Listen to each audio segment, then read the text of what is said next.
is my shepherd. He leads me with nothing to want,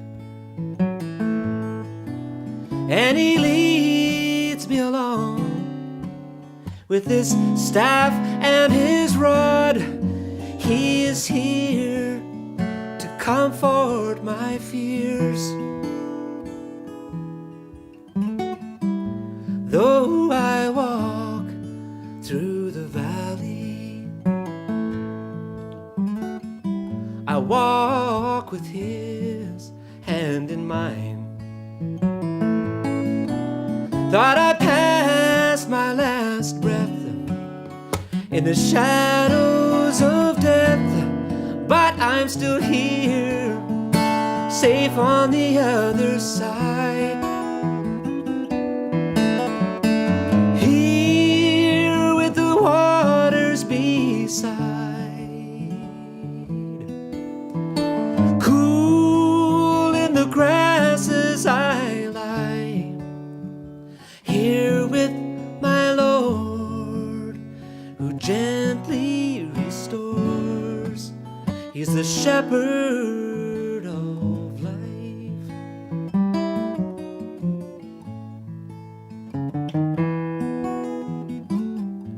There's a table laid out before me. There's a cup in which joy overflows. Surely goodness and love will follow me all of the days, all the days of my life. Here with the waters beside, cool in the grasses I lie, here with my Lord, who gently restores and leads me back, here with the waters beside, cool in the grasses I lie, here with my Lord.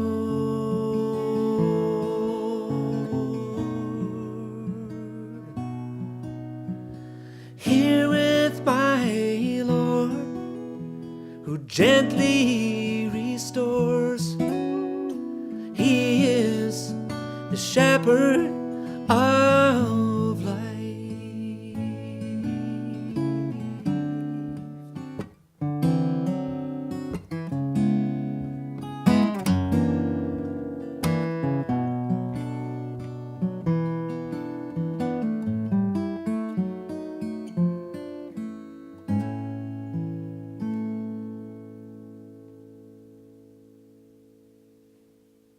Well, once again, I'd like to welcome you back. We're now at session number 3 on the story of us, the story of Jacob I started with. And then the last session we're going to do a very, very quick review on, because I'm shoveling a lot of new stuff at you, and it always helps to have a bit of revision and get our thinking moving in the right direction. And it will gradually build steam over time, because you're going to discover that this is a very marvelous, wonderful, complex, sophisticated answer that God has for us human beings. By the time I finished this study, I had a far bigger respect for God in it all. The word covenant implied belonging in an intentional relationship with a person or a group of people. We covered that ground. You'll remember the Hebrew word meant to cut, which meant the shedding of blood. A little bit like Huckleberry Finn, remember? And Tom Sawyer, they were going to become bosom buddies, so they had to cut and sign their name in blood. And that's sort of the culture there, and that's the imagery behind it. So we keep that in the back of our minds, but it's very special when it comes to Jesus, because for him, it was shedding of blood for his life. So it becomes more sacred in his case than any others. The Ark of the Covenant was at the very center, and if you remember, we went through all the details, But right in the center of the Holy of Holies is the Ark of the Covenant. And above it, the Shekinah glory, the presence of God. I wish I could tell you a pile of stories about that, but that's a marvelous study all of its own. But it gives us an insight into the heart of God. Because the children of Israel couldn't read and write. They had been slaves, they weren't brought up in the proper traditions, they didn't understand. So imagery was the way they got the message. And this tabernacle was designed to give them God's message even in its design. So there's no mistaking here that. And for us in the New Testament, when Jesus says we're to remember the Lord till he comes, and we're going to remember him in terms of the communion service, and I think we make far too light of it. I think it's a very profound service, and we should take far more care over it. But at the center of that core is the same word covenant. And it shows us that God has an incredible passion around this. This isn't just sort of a nice to have. But as far as God's concerned, it's a got to have. It's a fundamentally different thing. The theme was, I'll be your God and you'll be my people, or some variant of that. It comes up over and over again in Scripture. The mission statement we looked at, and I'm not going to go through each detail, but it's under God. I, we, that combination of me as an individual, fully myself, but fully in community. And it's not a tension between them. It's not either or, but a both and. It is countercultural, but if you go to India, it's countercultural the other way. What we have to do, whatever we are, we humans, we want to go to one extreme or the other, and this is both. I still keep my individuality. I'm still going to be Alf Bell. I'm going to be a presenter here. This is part of my passion, and I'll give to the community from who I am. But at the same time, we're going to give each other strength, and you're going to give me back strength. And that's the way community starts to move. Under God, we will work for Shalom, and we're going to talk about Shalom today in our community in such a way that in the end, all the nations of the earth will be blessed. And that encompasses God's grand plan as best I can understand it. I'm sure when people do more study in this field, they'll improve what I've said, and I'll be thrilled when they do the job. I have no sense of competition around that. Then we ask the question, if God really wanted us to get it, why would he have begun with Abraham, Isaac, and Yaakov? And it drives us crazy, the Yaakovs in our communities. And we just think we could have a good community without them. God thinks we can have a good community with them. This is not utopian. It also is good news because all of us have character problems. I don't know about you, but I got my flaws. And if I'm going to kick others out, I have to kick myself out. Got to be consistent. So this is wonderful stuff that we have here. Now I want us to sort of move beyond that for today. If God wants a covenant community with the likes of Jacob, now remember what Jacob's sons were like. They didn't mind selling their brother Joseph into slavery. God really has to have plans for many contingencies, and God has to have the answer to a lot of questions. If God wants us to work like this, now we got a right to ask some questions, okay? And we're going to. And I won't be able to cover all the possible questions, but we're going to cover over the next few sessions a significant number of them, okay? So there's your covenant community up at the top like it's some kind of a big umbrella. And the first word that we come up against comes from this question: how does a healthy community cope with serious community troubles? And I'm talking about troubles that could be from within, but it could be troubles from without. If we were down in Louisiana right now, and we were a community of fisher people, we would have a tremendous calamity because of an outside problem. And if we're a Christian community, we still got to give each other support because of it. So we got to have some responses. Also, we have to have responses for the inside. And the answer at this big level of trouble is the phrase serenity in the midst of storm, or shalom. And shalom is the Hebrew word for it. And we're going to take time to look at it today, but right now I want to skip on and give you a bigger picture yet of some of the other things. There's other questions. How does a healthy community cope with internal conflict? How do we handle the rascals like Yaakov? What do we do with the Davids who although they have tremendous greatness, can really, really fundamentally mess up everything? How do we grapple with those things? And the scriptures are very clear, and there's some answers to it. And the answer there comes in terms of restoration and restitution. And the Bible word for it is justice. Now, you're going to get confused with this word justice because it comes up more than once. But anyway, next question. What does a healthy community do to meet its proactive needs? Not only what do we do with the problems, how do we make our community better? What do we actually do? And the answer to some of that is we've got to have some social action. We've got to look after the widows, the orphans, the strangers in the gate. We've got to have fellowship. We've got to have worship. And the word in the Bible for that is justice. So there's two different words, two different meanings. It's the same in the English by that way, the way we use the word justice. How do the members of the community keep from burning out or becoming vengeful? Because if we're going to have the Jacobs in our society, it can take a lot of energy out of us. How do we restore? Can't have a covenant community that finishes well if we don't know how to restore. And there's a wonderful word, mercy, unfailing love, kindness, graciousness, forgiveness, and or provision of strength. And the whole thing is caught up in the word mercy. We'll come to it. It's an incredible word that's very important. The last big question, and there are many other questions we could ask, is how do victimizers, how do the wrongdoers in the community gain hope so that they'll actually resolve with their victims? You know, you were asking Emma that why it took Jacob so long, 20 years.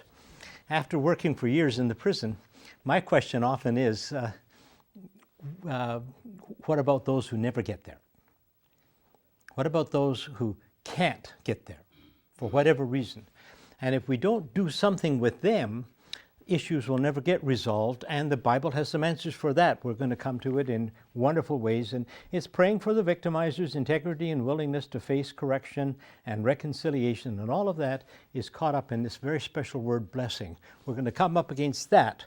And so now you're starting to see that there's a whole series of questions. I don't expect you to remember them all. That's not the purpose for the moment. There's a whole raft of issues, and God has answers for those specific questions. And we're going to take our time and look at these ones in specific because this is a realistic solution to building community. It actually can work. It's not something ideal. It's not pie in the sky. It's stuff that we can use to better ourselves and have God better us. And it's the kind of stuff we can use so that we finish well. Who cares how we start? If you had a rotten background and you started out all messed up and you're a bit dysfunctional, who cares? Welcome to the community because you can still finish well, everyone. And what a message that is for all of us, as well as for anybody who's new and coming in. So now we're going to go back to this question. How does a healthy community cope with serious community trouble? So I've already raised the question. The answer is serenity in storm. And the big word that we're going to look at very quickly is the word shalom, which is a Hebrew word. And a word that's probably misrepresented a lot. So we're going to have to look at it rather carefully and see where it takes us, okay? So now we're into shalom. And peace or shalom in the Bible often came under the umbrella of the covenant concept. The prophets foretold of a covenant of shalom. Peace meaning shalom. These two words go together, right in the scriptures, okay? Where there would be showers of blessing, another one of the songs that we sing, okay? As such, it had some or all of the following implications, and I want us to look at these very carefully and have a bit of fun with them. Shalom had a sense of serenity found in a storm center rather than at its flailing edges. You've seen the big pictures of the huge storms that come in off the Gulf Coast, and you see those flailing edges, and when they whip around, tremendous damage is being done. When I was studying this particular subject, and you got to understand in the study it can be just terribly boring. You're reading journal after journal of how this word gets used in this archaeological dig or that archaeological dig, and you're sort of bored, and I hate doing all that slugging work, and so I'm not too enthused. And we had this big storm going to hit Wilmington, North Carolina. And CNN had their announcers, and I wanted to watch the news, and I had to get this stupid work done. That's how I was feeling anyway.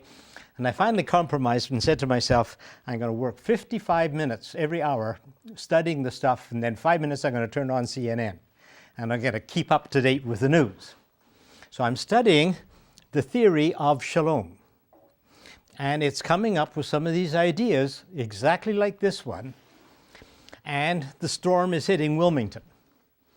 And an hour before 11 o'clock at night, in my study schedule, I go in to look at the news, and the fellow that's giving the story of what's happening is battened down behind cement barricades, and he's sort of carefully locked in so he can't get much damage done, and he's having a hard time making the announcements, and there's just chaos going all over the place. And he says, just as I'm ready to turn it off, come back next hour because the center of the storm will be in Wilmington. And I went back an hour later, turned it on, guy's outside. Why? He was in the eye of the storm. The danger was over. And what we tend to do when we have trouble in our churches and in our families is, how do we get away from it all?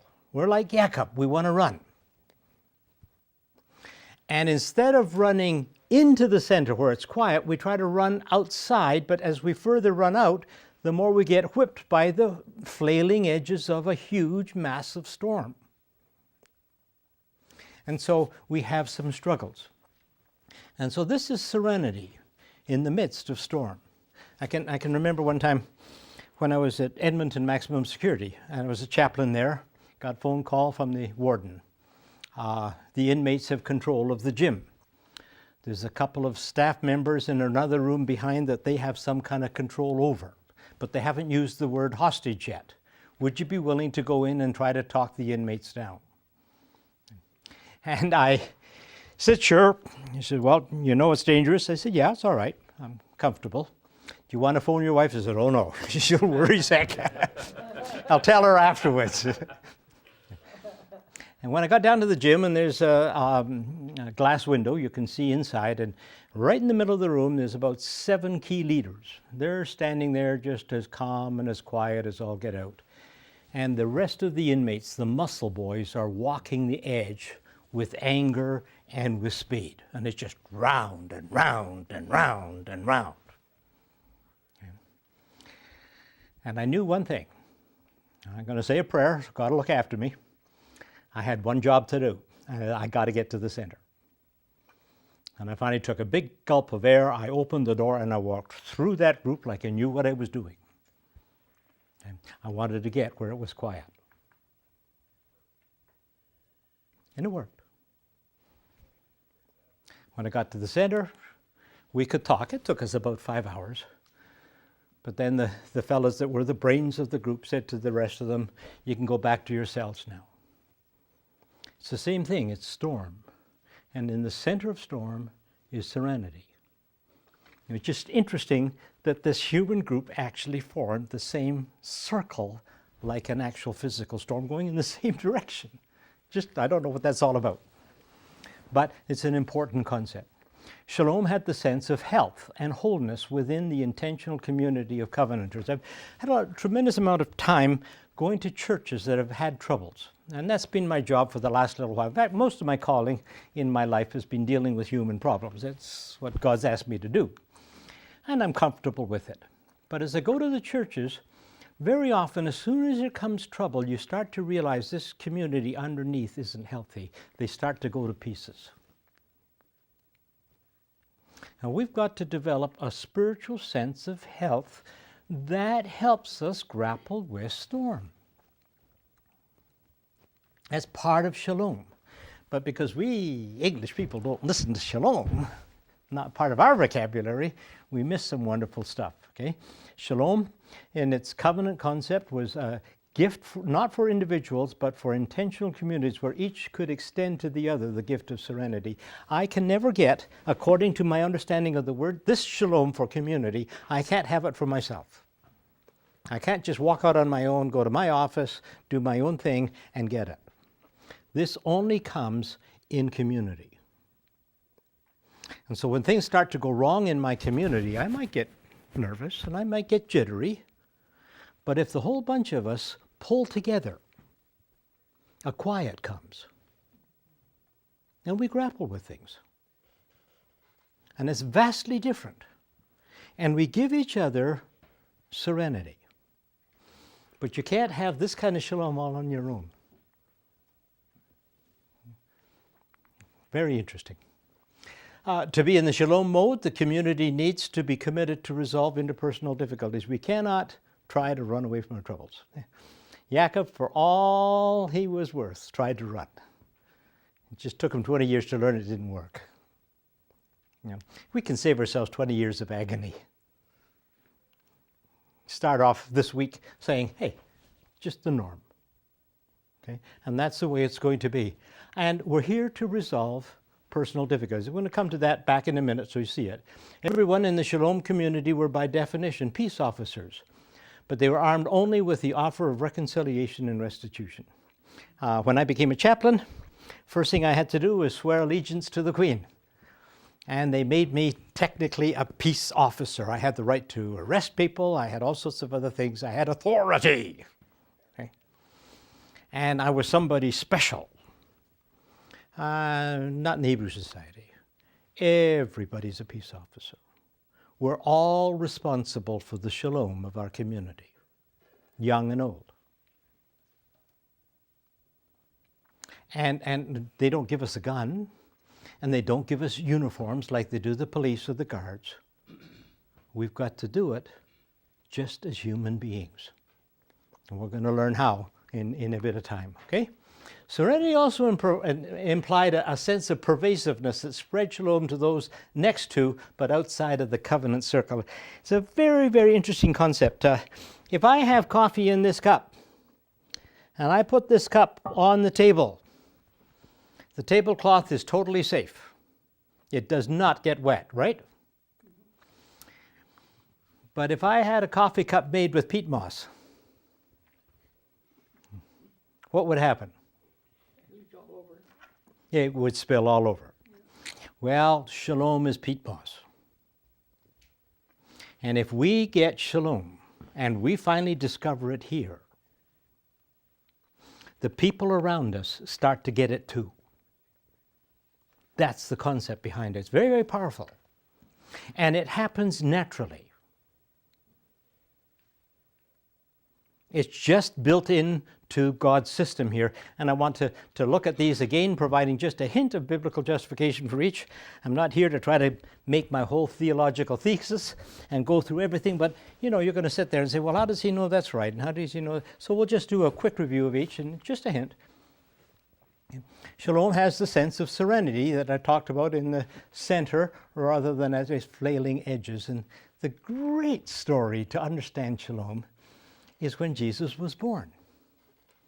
What did the angels sing? What was their song?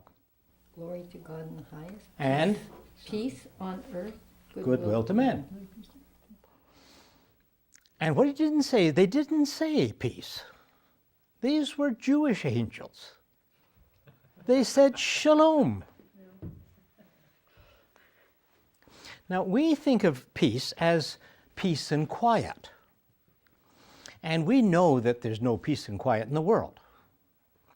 So we think this is a cute little story, and it's a wonderful wish, and we put it on Christmas cards, and we send out this wish for peace, but we only do it once a year because we know it's not true.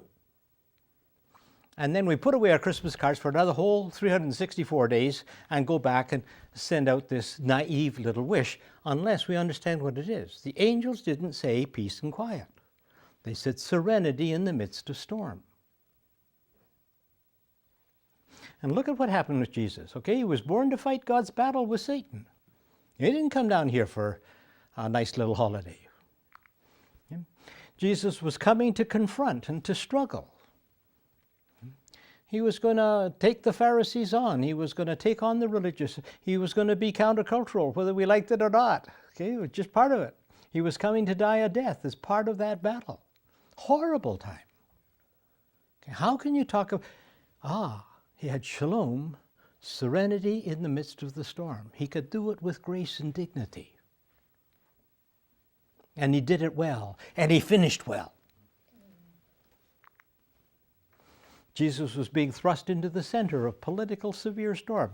He wasn't interested in politics, but boy, I'll tell you, they made him a pawn to the politic game, tragically. What's more is he took his disciples close to the center of the storm as well. Whether they liked it or not, they had to go to the Garden of Gethsemane. They had to go off to sleep and realize how bitterly they failed. Peter had to cry tears because he had denied the Lord 3 times. So I could have told the story of Peter just as easily as Jacob for some of this stuff. Okay? And there's a time when Jesus says, when you follow me, we have to follow him into the grave as well as into the resurrection. We've got to go through the rough stuff as well as the glory stuff. And if that's the case, then peace doesn't mean absence of trouble. It's this concept. And there's my proof. The story of Jesus and the angel singing. They weren't naive. They were singing a different message than we thought they were singing. That's all. Shalom has a sense of health and wholeness within the covenant community of covenanters. There's a very interesting passage in the back here, and I won't take a lot of time. Abimelech was a leader, sort of a warlord of a group of Arabs that lived in Palestine. And so was Isaac. He was sort of another warlord.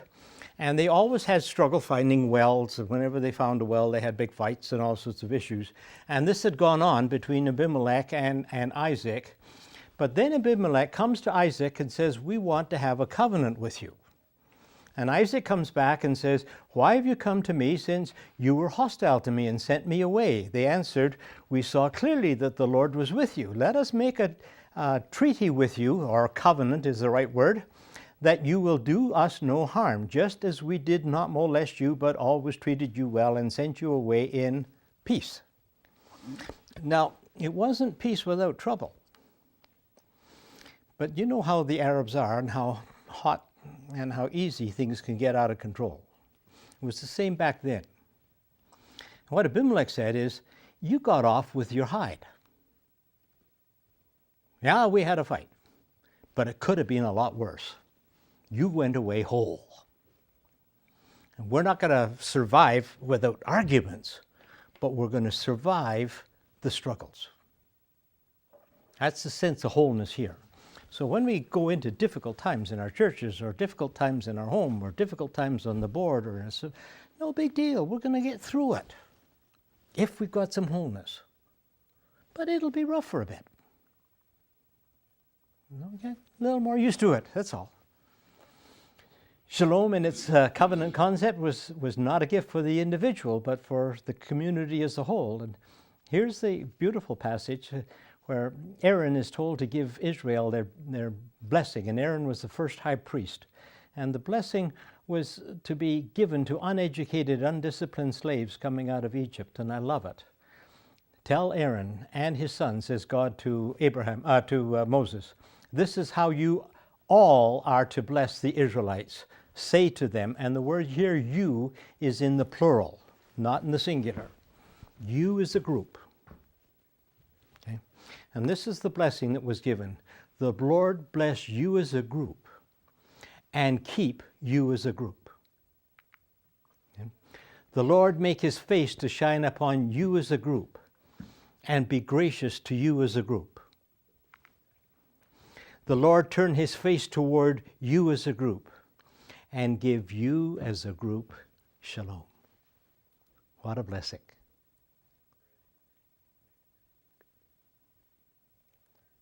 What a blessing. I got to keep rushing.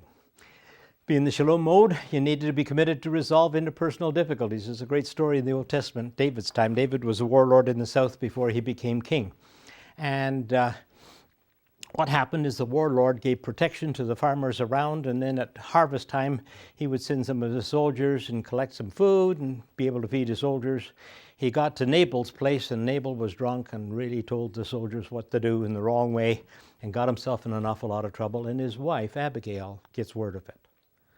And it's not her fault, but she's committed to resolving issues.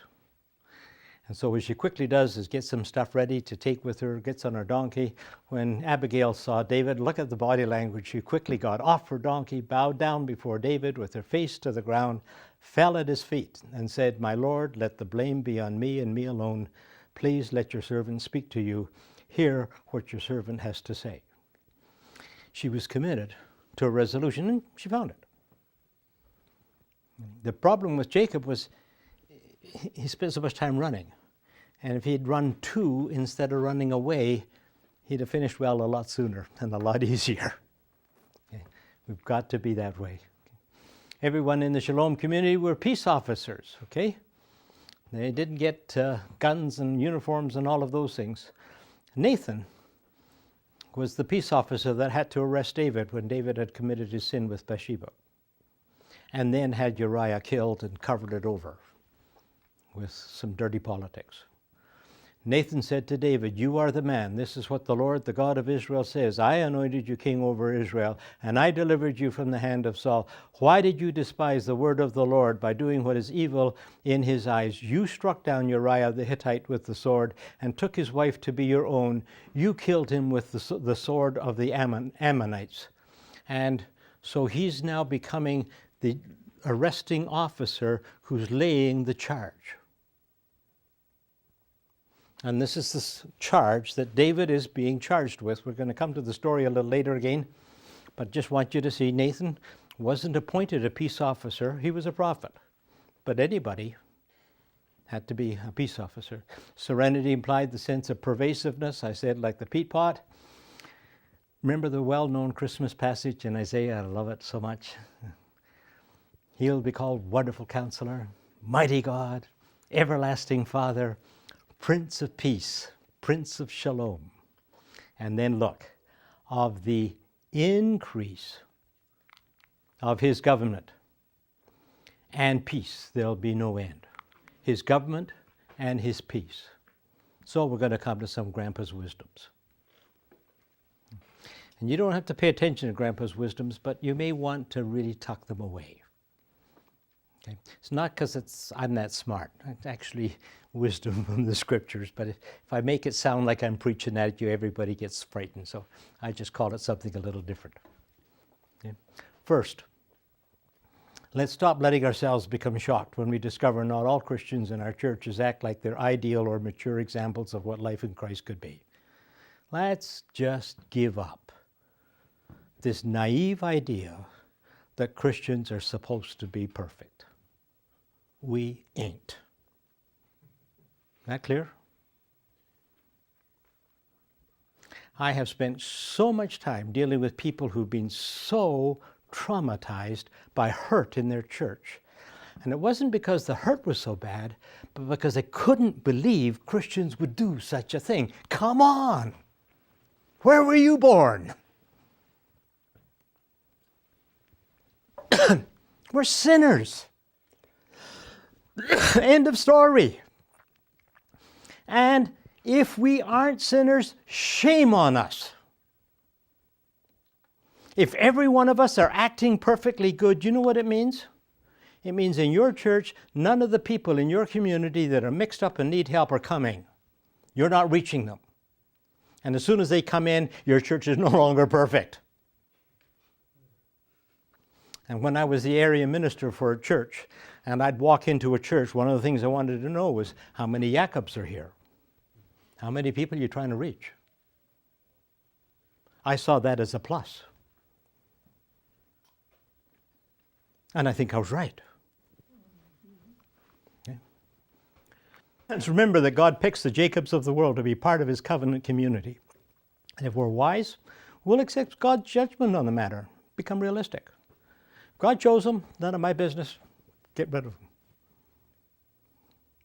I'm not going to argue with God, I don't know about you. I got an awesome sense that that's not somebody I want to tangle with. I can learn from Jacob secondhand. I don't have to have a first-hand fight with him. Okay? I got to understand that. Got to understand that. And when I do, I have far more shalom. You know, I get home at night and Marie says, somebody phoned. Trouble? She says, yeah. And I'm saying to myself, so what? God's already got the answer. He knew the problem before it happened. I just got to get calm, quiet, do some proper listening, and gradually we'll find some answers. Besides, God isn't finished with those of us who consider that we're God's good people. We too have core character flaws. It's like we each have monkey on our backs who acts out at inopportune moments. You know? Anybody here got a monkey on our back, or is it just me?